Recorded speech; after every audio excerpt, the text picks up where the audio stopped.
Hello and welcome. I'm Laurie and this is Live Mindfully. This week I want to pull back the covers on kindness and how it plays into our mindfulness. And this discussion may come as somewhat of a surprise. You may have already guessed from the title that this won't be an episode dedicated to me talking about how we need to be more kind to each other in this world. I'm actually taking a different stance on this one that I hope resonates for you.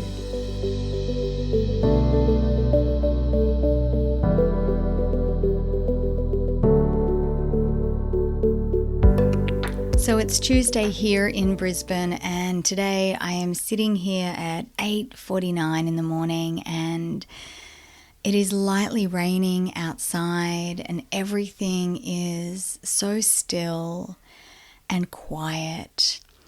And there are the sounds of lorikeets in the trees, and it just feels like the perfect moment to take a moment to be still. So wherever you are in this moment, stop what you are doing and look around. Notice where you are. Notice the colors and the sounds and the smells that surround you. Right now I am looking at the beautiful trees in my front garden, and I can smell the fresh rain and I can hear the birds, and you may be able to hear them too. And then take the deepest breath in that you have taken all day, and sigh it out.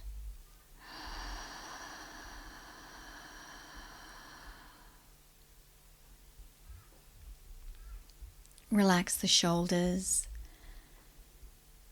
ground down through the feet. Notice this stillness and allow the calm to wash over you in this moment.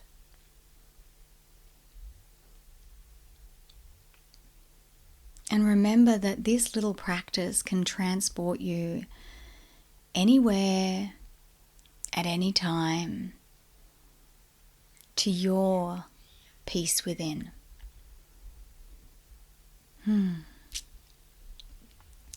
So the other night I watched Ellen DeGeneres' Netflix special, Relatable. She recorded it during season 16 of The Ellen Show, and the stand-up comedy special aired at the end of 2018. And it's hilarious, right? It's funny in the way that only Ellen can be. And I love Ellen. I think she's amazing and has overcome some serious adversities in her life. And while I listened to her joke about her butler, among other things, she's clearly living on top now, right? And good for her.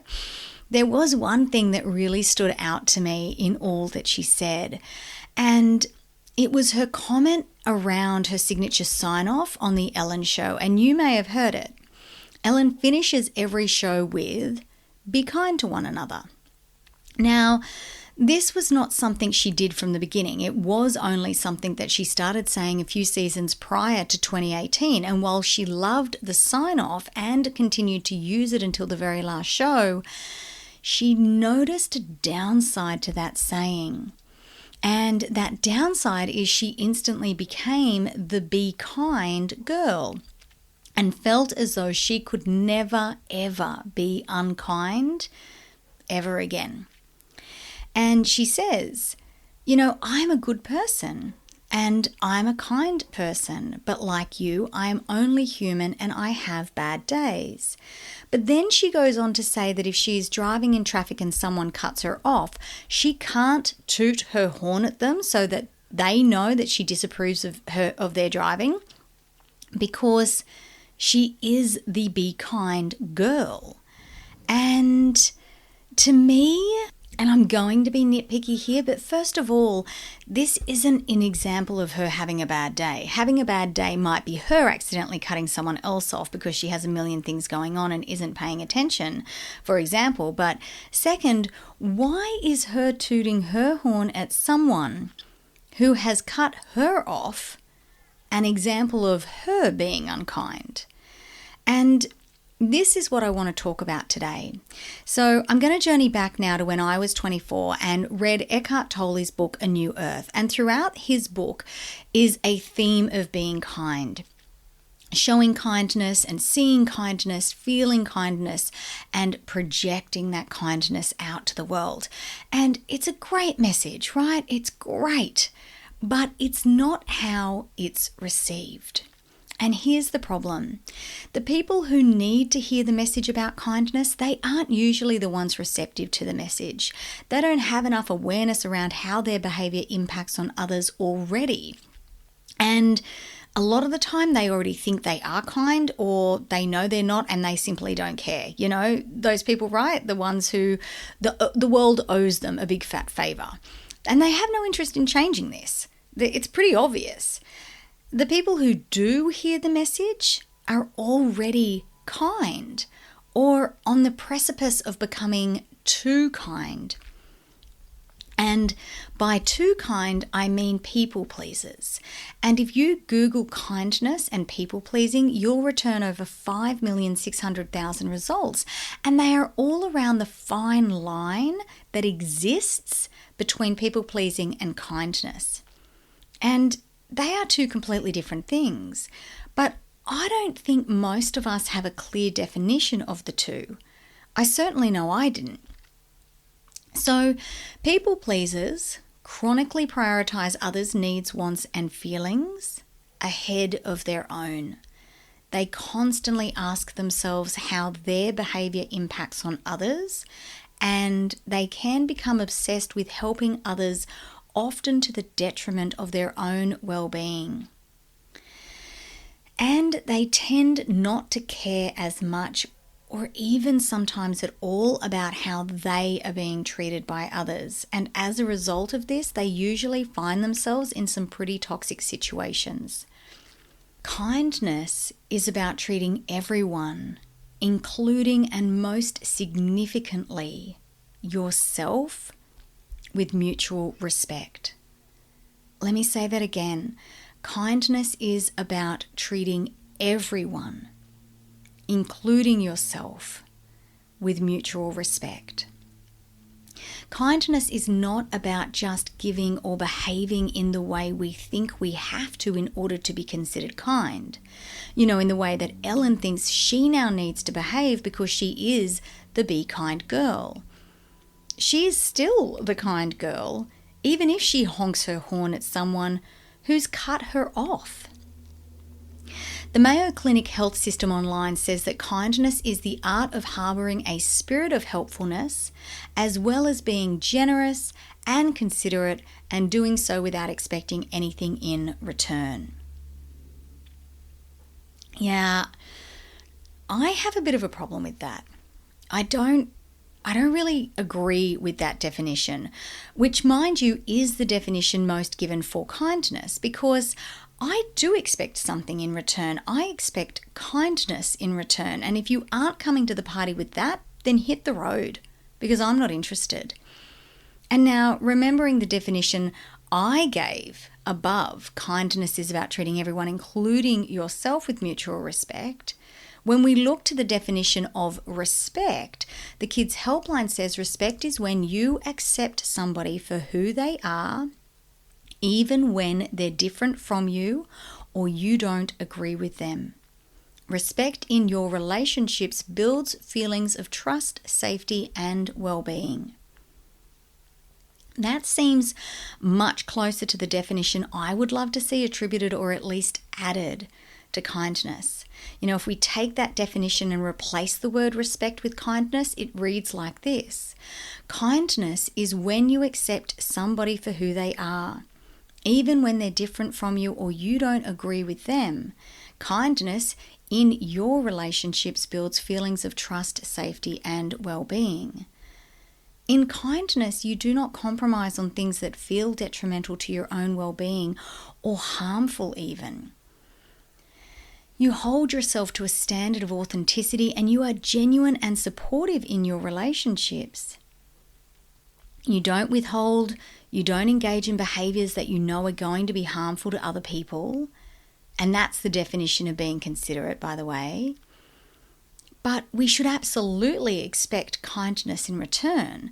Perhaps we don't expect praise or a reward for our kindness, but we should expect it to be returned, which is the definition of mutual. And here's where it can get a bit tricky. Kindness doesn't mean that you never compromise. In fact, it's vastly different from that. You, of course, are willing to compromise, but you're only going to compromise in finding an outcome that serves everyone, including yourself. People pleasers will 100% abandon their own boundaries and compromise their own self-confidence in an attempt to diffuse any negativity being directed toward them or about them. People pleasers already have low self-esteem and often think the way to increase this is by having other people like them. And this is what happened to me. When I turned 24, a serious relationship of mine ended, and one of the many, many reasons we broke up was because the friends of my ex, one in particular, just did not like me. My self-esteem had begun to plummet in this relationship, despite what it might have looked like on the outside. You know, we're all capable of putting on a brave face. And at the time, I was in this very vulnerable space, and comments were said to me like, I am too loud, I have too many opinions, I'm just not likable. I was blamed for the relationship not working, and lies were told about me to support that non-truth and to paint a picture of me that simply wasn't true. And the worst thing is that I had and have a lot of friends and family who would 100% say the exact opposite of this. But in crowds of hundreds, we always hear that one negative voice much clearer than the positive ones around us. And because I was reading Eckhart's book at the time and I was feeling so raw, I decided that if I tried harder to be kinder, you know, the version of kindness given by the Mayo Clinic, then I would be liked by everyone more. And this very quickly became my step-by-step guide to abandoning myself. And what annoys me is that prior to this relationship and prior to these negative comments being said to me, I didn't actually care what other people thought about me. I was very grounded and solid in who I was and what I represented. And most people now would argue, and would have back then, that I was one of the most confident people they knew. And as far as I was concerned back then, your opinion of me was none of my business. And unless you felt absolutely compelled to tell me, I didn't need to know. I operated on the premise that not everybody is going to like you. But the more knocks we take and the more we listen to the outside world, it doesn't mean we stay that way. And this is why I wanted to raise this today, because I think many of us are under this illusion that kindness means giving more of ourselves than we can. I think we think kindness is showing up for others in ways that require us to abandon or forgo ourselves. You know, Ellen was 60 in 2018 when she recorded Relatable. That was 4 or 5 years ago now, so she's 65 now, and that's how she felt at 60. Kindness is something that should fill our cup, not empty it. Kindness should be mutual, not one way. It should make you genuinely feel good about who you are, not because you're seeking the approval of others. And because this is such a fine line, I think it's important that we check in, each of us now, on where our kindness is originating from within. Is it coming from this place to serve others because it brings us joy? Or are you exerting kindness because you are hoping someone will like you or treat you better or not be mad with you. So the act of kindness should never make you suffer. And if in order to deliver your version of it causes you to treat yourself or the ones you love less than kindly, then it's not kindness. It's people pleasing. So when you think of being kind, try to look at it through the lens of mutuality. Is your kindness causing a disservice to yourself? You may not be looking for your act of kindness to be repaid, but kindness is mutual. So yes, we want to be kind to one another, but if your version of kindness to another person is draining you to the bone, then that is not kindness. And before we even explore being kind to one another, we have to ask if we are first giving kindness to ourselves. And kindness to ourselves looks like self-care. It looks like boundaries, saying no without any guilt whatsoever and without any explanation. Being kind to ourselves is operating in this world in a way that serves us, as well as being considerate to how our behavior impacts others. It is being our own biggest cheerleader, forgiving ourselves for making mistakes, for being human, and forgiving others for those same things. But remember, Maya Angelou says, and this is a little segue, but when people show who they are, believe them the first time.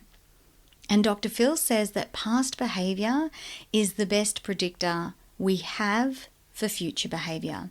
So forgive, yes, of course, but don't expect more or better next time. You might be pleasantly surprised. It's more likely that you won't. Being kind is treating ourselves with a huge amount of respect and then passing that respect out to others in the world. I heard this little saying again this morning, and we all know this one. You can't pour from an empty cup. But here's the thing. We aren't supposed to give from our cup at all. Our cup is ours. We are supposed to pour from our saucer, from the overflow of our cup. And if you don't have enough in the tank right now, stop giving and start keeping your energy, your reservoir for yourself.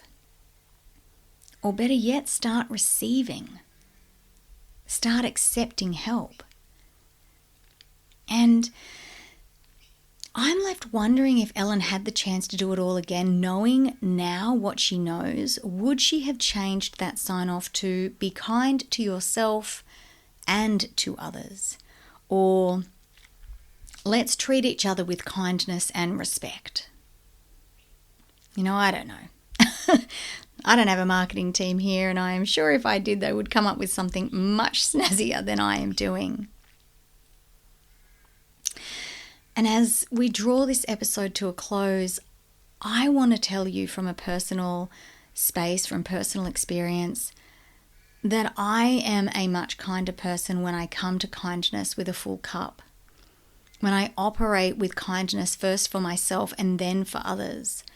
I am so much kinder when I have boundaries and feel comfortable and confident in my no.